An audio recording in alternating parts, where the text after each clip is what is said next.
So we had the AJ versus Miller press conference this evening. It was fun and games as expected. Jarrell Miller brought a lot of trash talk.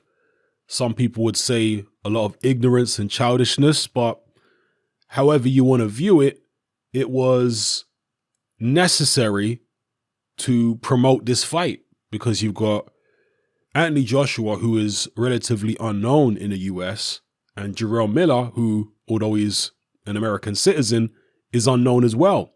So you're going to need controversy at the press conferences. You're going to need smack talk. You're going to need trashiness because that's the kind of thing that sells, particularly in the United States. They like all that. And that's what Jarrell Miller brought to the table. Anthony Joshua responded in kind. Some people say sinking down to Jarrell Miller's level, but hey, when in Rome, do as the Romans do. That's the way you got to get down in order to sell an event like this in somewhere like the United States. It's a fight at the end of the day. It's not chess. It's not tiddlywinks. It's not croquet. It's an actual fight with two men are going to try and beat the living daylights out of each other.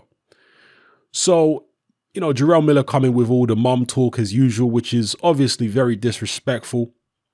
And it's going to be up to AJ to keep his cool and keep his head in this situation. And during the press conference, he did keep his cool for the most part from what I saw. Yeah, he said a few things back to Jarrell Miller, but at no point did I see AJ out of control. At no point did I see him lose it to the point where he wanted to get up and start fighting. No, he kept his cool throughout the proceedings. I mean, when they initially squared up, when they first came to the stage, Jarrell Miller shoved him. Security got involved. They eventually faced off again. Then they sat down and all the different parties at the table had their say, and eventually the fighters. And like I say, it was it was handbags really at 10 paces. It was a lot of school playground insults, which is Jarrell Miller's specialty. And I normally find him very funny, Jarrell Miller, when he's got a smile on his face. But on this occasion, Jarrell Miller seemed the more uptight of the two. Anthony Joshua seemed more relaxed. Jarrell Miller seemed uptight, which to me was a little disappointment. I'd rather see him laid back, cracking jokes. And as some people did point out, when Anthony Joshua brought up the Tyson Fury sparring rumors where Jarrell Miller got dropped by Tyson Fury in sparring a good, 8 years ago, whenever it was, Jarrell Miller didn't deny it. So just as Tyson Fury didn't deny being dropped by Dylan White, Jarrell Miller didn't deny being dropped by Tyson Fury in sparring. So make it out what you will.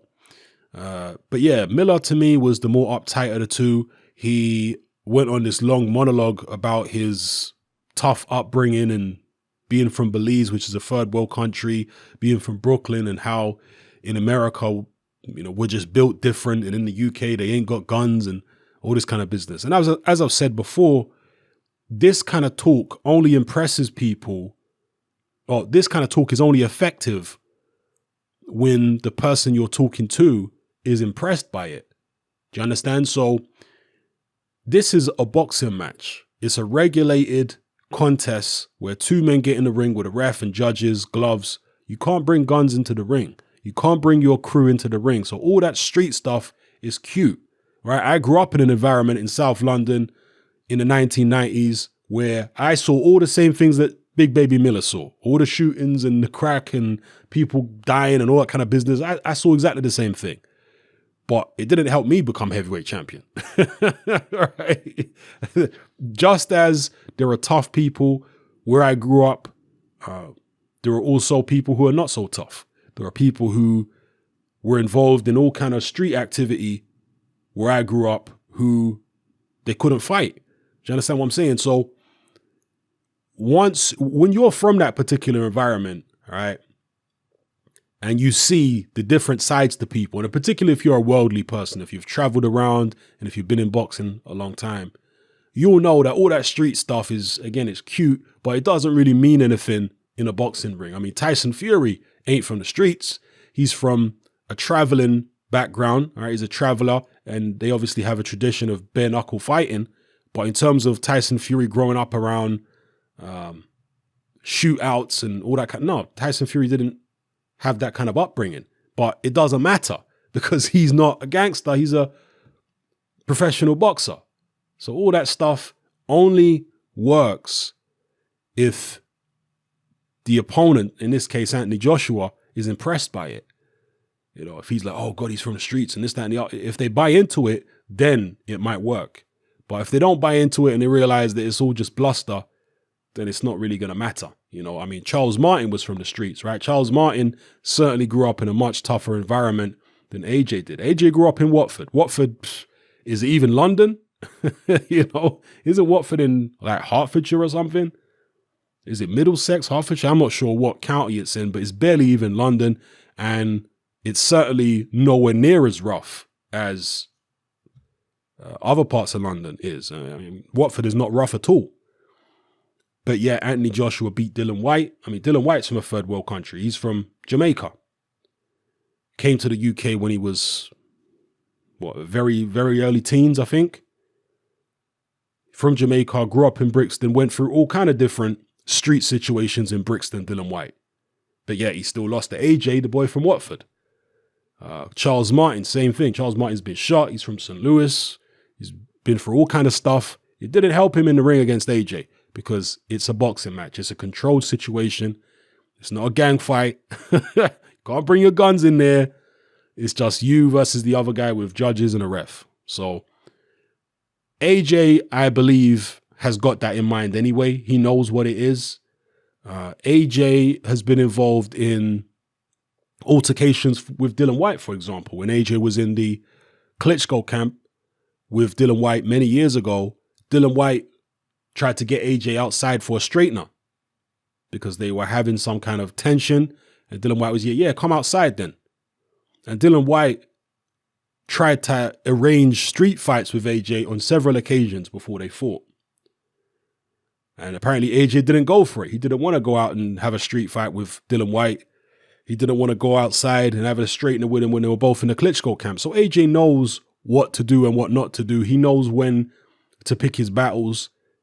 And he keeps it boxing because that's what he is. He's not, an MMA guy. He's not a street fighter extraordinaire. Yeah, he had his little brushes with the law when he was growing up, but he's not really a street guy like that. He's not from one of the rough parts of London. So that's cool. He understands that. He understands that the only place he needs to be tough, the only place he needs to be about that life is in a boxing ring. All that street stuff is irrelevant. And to be honest with you, it's a way of Jarrell Miller psyching himself up. And that's okay. That's his process. Jarrell Miller, in his mind, is trying to defeat Anthony Joshua before they step in the ring. He's psyching himself up. He's making himself feel like AJ's a cream puff. He's soft. He's sweet. He's a model. He's a G-string Joshua and all this kind of business. That's what Miller is telling himself in his own mind as a way of, elevating himself above AJ in his own mind. Do you understand what I'm saying? This is the process. Similar to what Tyson Fury does, but in a different way. Tyson Fury doesn't do it with all the street business, obviously. But he does something similar. Muhammad Ali used to do it. Another guy, Muhammad Ali, who wasn't from the streets, but he went in there and he beat up a bunch of people who were from the streets. So, I have spoken about this many times in the past, but the reason I bring it up again is because as the build-up of the fight picks up, there are going to be a certain amount of people who will be following Jarrell Miller, particularly people from New York, and they're going to buy into the stuff that Miller's saying. They're going to be talking about Anthony Joshua not being from the streets, never have been, not being involved in the kind of situations Miller's been involved in, so on and so forth, being raised up with crumpets and tea and God Save the Queen and all that kind of business. There's going to be a lot of people who buy into what Miller is saying and believe that stuff means something in a boxing ring. So that's the reason I'm kind of talking about it now, because you can expect more of it. And it will be fun and games. I've seen a lot of people angry at Jarrell Miller, particularly British people. They're angry. They feel like he's trashy. They want AJ to knock him out and smash him to pieces. I'm certainly not really offended by anything Jarrell Miller has said, because, as I say, I like trash talk, and I don't like the mum stuff, but beyond that, to me, it's entertaining, the stuff that Jarrell Miller usually comes out with. Although this press conference, he was kind of uptight, so there wasn't really the entertainment factor there like there usually is. But yeah, I generally find Jarrell Miller entertaining. I just like to see him, maybe vary up a little bit, maybe be a bit more laid back in some of the future press conferences, But in terms of building the fight up, this is what they have to do if they want to sell out. It's in New York City, so it should be a very easy fight to promote. I believe the Zone have got, Matchroom have certainly got offices, I believe, in New York City. So the whole of New York should have posters and flyers and commercials, and I'm sure Big Baby's going to be on all the radio stations and the local media, which is really the national media when it comes to New York, because New York is, one of those kind of places where everything happens in the United States. So, yeah, so far so good. Let the show commence, let the show roll on, and we'll see how it goes. One thing I do want to see, and this is one of the reasons why I like Jarrell Miller as an opponent for Anthony Joshua, is whether AJ can keep his cool in the ring after suffering all this trash talk from Jarrell Miller, where Miller's talking about his mom and all this kind of business. Can AJ keep his cool? Because he's going to need to keep his cool. I'm not convinced, as I've told you guys many times before, by Anthony Joshua's stamina. And when you're going in there angry, when you're going in there with a point to prove, and I think that's the danger for AJ here, that he might go in there angry with a point to prove. When you're doing all that kind of stuff, you can burn up energy quicker than if you're calm. Now, we saw him going kind of angry against Dillian Whyte. That was the last time. And he gassed out after a couple rounds against Dillian Whyte. He was basically a statue after a couple rounds there. He can't afford to be like that against Jarrell Miller. Jarrell Miller will push forward. He will attack. He will put him under pressure in those moments where Dillian Whyte just kind of, I don't want to say stood off, but he didn't exactly jump on Anthony Joshua when, he hurt Anthony Joshua with a left hook. He jumped on him initially, but after that, he kind of took his time. And I know he injured himself in that fight, and he'll probably say that's the reason that he didn't really jump on him the way that he wanted to. But Jarrell Miller will jump on Anthony Joshua in a situation like that, and he will force the issue. So AJ cannot afford to be gassing out. And yeah, to me, it's going to be very interesting to see how AJ reacts to all the trash talk and all the golding and being out of his comfort zone, being in Madison Square Garden. I mean, even at the press conference, you heard some hecklers there in the crowd. I don't know if they were Jarrell Miller's crew or whether they were just, local people from Brooklyn heckling AJ. He can expect that. I remember when Lennox Lewis went to the United States one time. I remember seeing a documentary and they were following Lewis around. I think it was in New York. And people in the street were just talking smack to Lennox Lewis.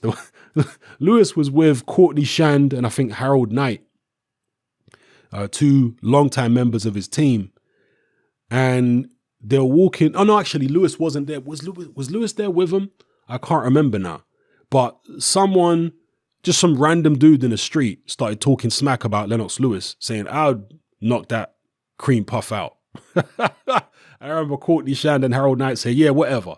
You must be crazy. Random dude on the street. Just some random dude like 5'10" or something, not even a big guy, but, thought he was about that life because he's from New York, talking smack about Lennox Lewis.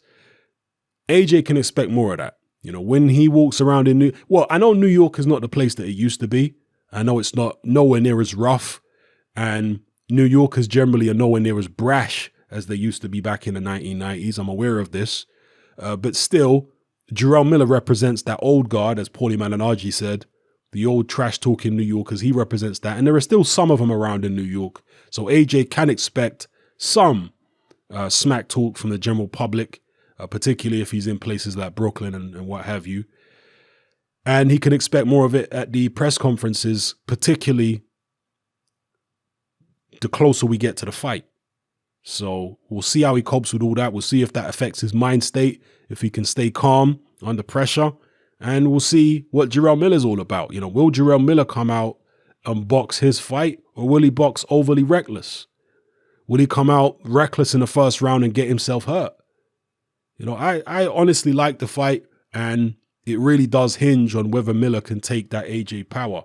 Because if he can, we're in for a very, very interesting night. If he can't, it might turn out to be a rout. Yeah, let's not beat around the bush here. It might turn out to be disappointing if Miller, first time he gets cracked by a solid shot from AJ, is on wobbly legs. He's got problems, because he's not exactly a small target, is he? 300 pounds, the size of a very big house. Won't be difficult to catch him. In fact, it'll be difficult to miss him, the size of the guy. So yeah, that's my take on the Anthony Joshua Jarrell Miller launch press conference. Shout out to people who recommended I watch the DAZN version of this press conference, because the Sky version, they bleeped out all the swearing. And not only the swearing, but a lot of the other stuff they said around the swearing. So basically half the press conference was bleeped out.